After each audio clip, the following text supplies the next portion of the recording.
Breakfast at Tiffany's is a romantic comedy from 1961. The film stars Audrey Hepburn and George Pepper. It tells the story of a young New York City socialite, Holly Golightly, whose life intertwines with the writer Paul Varjak, who moves into the apartment above. It follows a typical plotline of a romantic comedy. Holly meets Paul, Paul falls in love with Holly, and a conflict arises. Holly denies her feelings and tries to run away from them by getting engaged to a jewel thief. The resolution is in the very last scene of the movie, where Paul calls Holly out on her insecurities and they kiss in the rain. Although it is a typical romantic comedy, Breakfast at Tiffany's is much deeper than that. Audrey Hepburn's Holly Golightly is one of the most influential women to hit the big screen. Breakfast at Tiffany challenged the way society viewed women in the 60s and 70s and set the wheel in motion for the ideals of the modern woman. Holly's fashion choices were inventive. She wears the same black dress on 5 different occasions. She wears a towel as a hair wrap and is filmed wearing bathrobes, nightshirts, and regular clothes.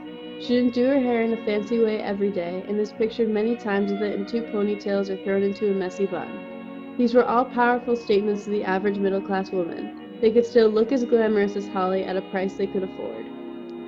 Critics claim that Holly Golightly is a call girl or a floozy. However, this is not correct. She is a woman who is not afraid to be open with her sexuality and does so by dating many men and dating them often.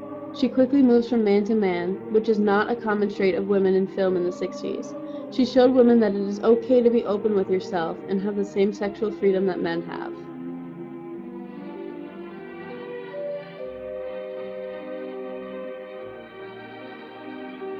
There are similarities between Holly and Susan in bringing up baby. They both live a life of leisure. However, unlike Susan, Holly does not chase the same man the entire movie. Instead, she dabbles with the idea of many different men and never allows herself to settle. Liv Tiswell points out in her article that while Holly, at first, doesn't seem like the best face of feminism, she is in fact due to her male counterpart.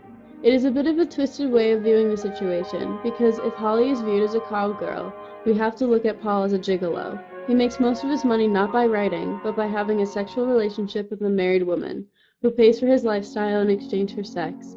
This puts Holly and Paul on the same social level and can be seen as equals.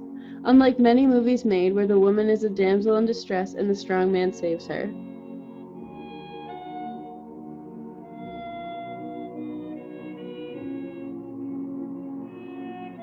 In her sociological study, Betty Friedan calls women's gender roles into question. Friedan states that women cook, clean, get married, and have babies. But what else is there? Is that all they have in life?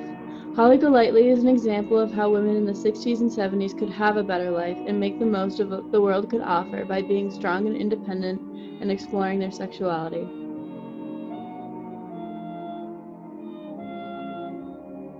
Sam Watson's scholarly study of Breakfast at Tiffany's looks at Holly Golightly and the modern woman.